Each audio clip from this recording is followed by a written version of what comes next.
Hello friends, మనకి $10,000 ప్రాఫార్మ్ account trading చేసినప్పుడు strategy ఎలా ఫాలో చేయాలి ఏంటనేది ఈ వీడియోలో చూడండి. మనకి మెయిన్ లాట్ సైజ్ అనేది చాలా ఇంపార్టెంట్. ఫాస్ట్గా టార్గెట్ అచీవ్ అనుకోకండి. యాక్చువల్గా ఏంటంటే మనకి ఫేజ్ 1 ఫేజ్ 2 అనే రెండు టార్గెట్స్ ఉంటాయి. ఫేజ్ 1లోని 10% ప్రాఫిట్ తీయాలి. డైలీ లాస్ అనేది $500 మించకూడదు. ఓవరాల్ లాస్ అనేది $1,000 మించకూడదు. సో మనకేంటంటే ఇక్కడ లాట్ సైజ్ ఎక్కువ తీసుకుని ఎక్కువ ప్రాఫిట్ తీసి షార్ట్ టైంలోనే ఛాలెంజ్ క్వాలిఫై అయిపోవాలనుకుంటే మిస్టేక్ అదే.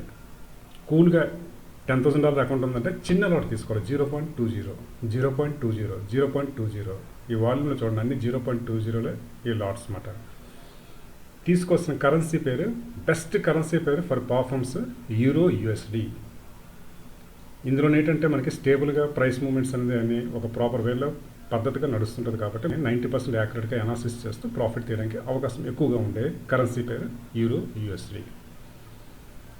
నాకైతే ఓన్లీ యూరో యూఎస్డి మనం ఫోకస్ చేయాలి పర్ఫార్మెన్స్ చేస్తున్నప్పుడు. ఓకే, అయితే ఇంకో విషయం ఏంటంటే మనము ప్రాఫిట్స్ చిన్న చిన్న టార్గెట్స్ పెట్టుకొని ప్రాఫిట్స్ తీయాలన్నమాట. చిన్న చిన్న ప్రాఫిట్స్ తీసుకుంటేనే మనం $1,000 ప్రాఫిట్ని అచీవ్ చేయడానికి అవకాశం ఉంటుంది $10,000 అకౌంట్ మీద.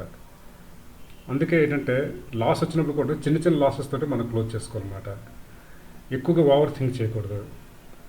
ఓకే, ఒక ప్రాపర్ వేలోని మనీ మేనేజ్మెంట్ ఫాలో చేస్తే మంచిగా సక్సెస్ఫుల్గా పర్ఫార్మ్ అకౌంట్ని ఛాలెంజ్ 1 ఛాలెంజ్ 2 కంప్లీట్ చేసి రియల్ అకౌంట్లో కూడా మంచిగా ప్రాఫిట్ తీయడానికి అవకాశం ఉంటుంది. రిస్క్ డిస్కౌంట్ చదవండి, ఇది అందరికీ షూటబుల్ కాదు. Thank you for watching this video.